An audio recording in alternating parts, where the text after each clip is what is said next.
On an old hollow tree near the edge of the thick woods lived a family of owls. On the topmost branch lived the youngest owl, Raoul. He was polite and cheerful, but he had a serious problem for an owl. He couldn't see in the dark. Every evening, his family would wake up, yawn, stretch, and start out. Raoul would blink and peer and strain his eyes, but all remained dark. When the moon was up, he could dimly see the shapes of trees, but he had to fly very slowly and close to the ground. Since it was impossible for him to hunt, he had to go home early and wait to be fed. His brothers brought him some dinner in turns. However, they constantly laughed and hooted at Raoul's inability to hunt. Raoul hated this. At last, Raoul could not stand it any longer. "This won't do," he said firmly to himself. "I will have to change my habits." And then and there, he made up his mind to do something daring. He decided to sleep all night and wake up in the morning. When the family heard of the decision, mother and father were very upset. "Whoever has heard of such a thing?" Mother cried and almost fainted. "Disgraceful," said father. "None of our family has ever done such a thing." Rufus, one of the middle brothers, who read a lot, said, "No, Arctic owls hunt diurnally, that is, during the long daylight hours." "We are not Arctic owls," cried father, coldly. The older brothers laughed raucously. "Woo-hoo! Maybe he isn't even an owl." "He's your brother," father said. "Please leave him alone." Then he turned to Raoul and said gently, "If you insist, you can try, but remember to be a good owl always." Father patted mother's wings and whispered, "Don't worry, my dear. He'll soon change his mind." The following morning, when his family was going to bed, Raoul got up, stretched, and stepped outside. He sidled out on the branch and looked about. "Wow!" he shouted. He could see everything, and there was so much to see. A bright, hot, yellow thing in the sky, the forest, brown and green, faraway meadows green, full of flowers. Raoul spread his wings and flew out. He had never seen so many colors in his whole life.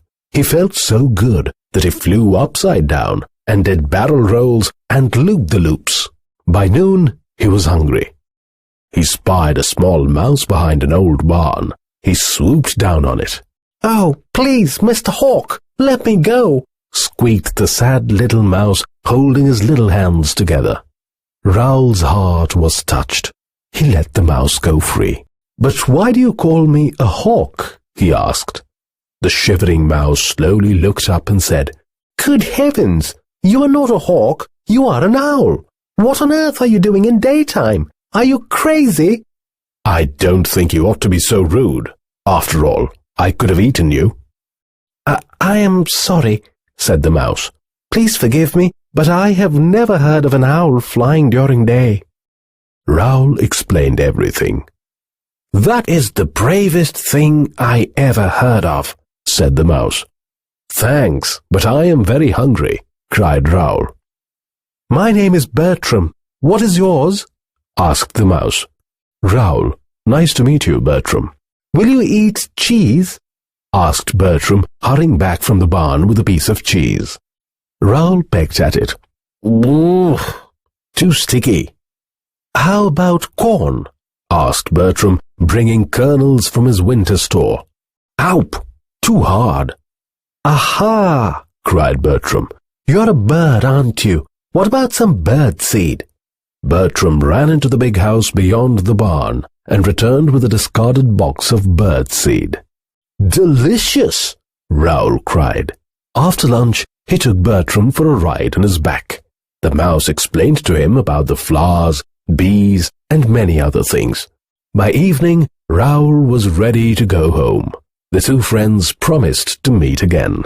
He met his family next morning as they came in. "My poor boy," said mother, embracing him. "You must have had a terrible time." "No," said Raoul cheerfully. It was fun. You must be starving. Here, eat this lovely mouse father got for you. Mouse? Cried Raoul. That would be awful. My best friend is a mouse.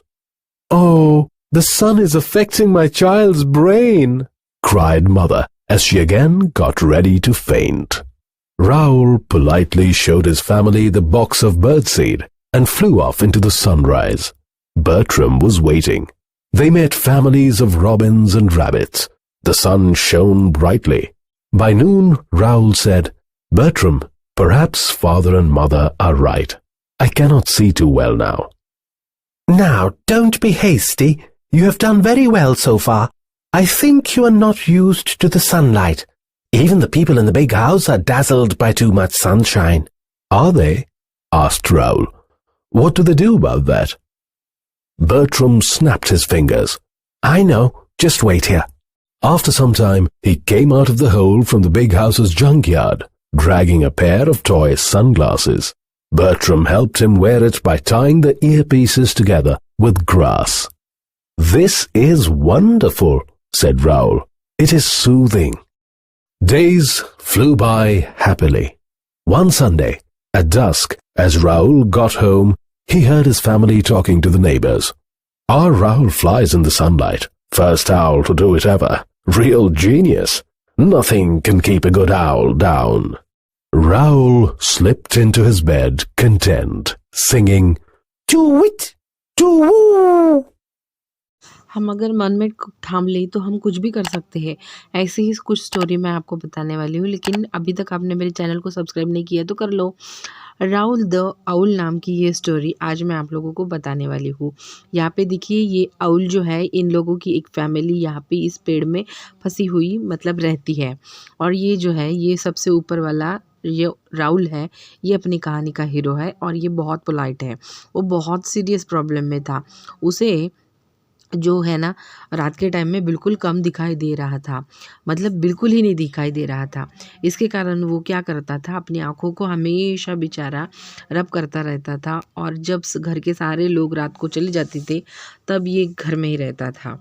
और जैसे ही moon आ जाता था, मतलब चांद जैसे आ जाता था, वैसे थोड़ा थोड़ा उसको दिखता था, लेकिन इतना भी अच्छे से नहीं दिखता था कि वो बाहर निकल के अपना खुद का खाना है वो ढूंढ सके। ये है उसके प्यारे से भाई।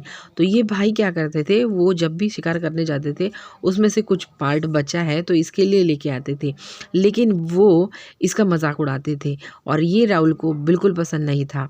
ये कितने दिन ऐसे करेगा, इसने सोच लिया था इसके ऊपर मैं कोई ना कोई सोल्यूशन ढूंढ के रहूँगा। और उसने ये सोल्यूशन ढूंढ के रखा था कि वो सुबह सुबह के टाइम में, जब बिल्कुल ही गहरा पूरा मॉर्निंग के टाइम में जाएगा, इसका खाना खुद ही ढूंढेगा। लेकिन मदर फादर जो है ना, ये अपसेट होते, ये बोलते बेटा ऐसे मत करो, दिन के टाइम में हम आउल लोग बाहर ज़्यादा निकलते नहीं है। पापा भी उसे बहुत गुस्सा करते हैं। पापा बोलते हैं हमारे फैमिली में ऐसे किसी ने नहीं किया। भाई भी उसे बोलते हैं कि नहीं ऐसे नहीं है, मैंने रीड किया है, आर्टिक जो आउल होते हैं वो तो पूरा कभी भी डे टाइम में भी।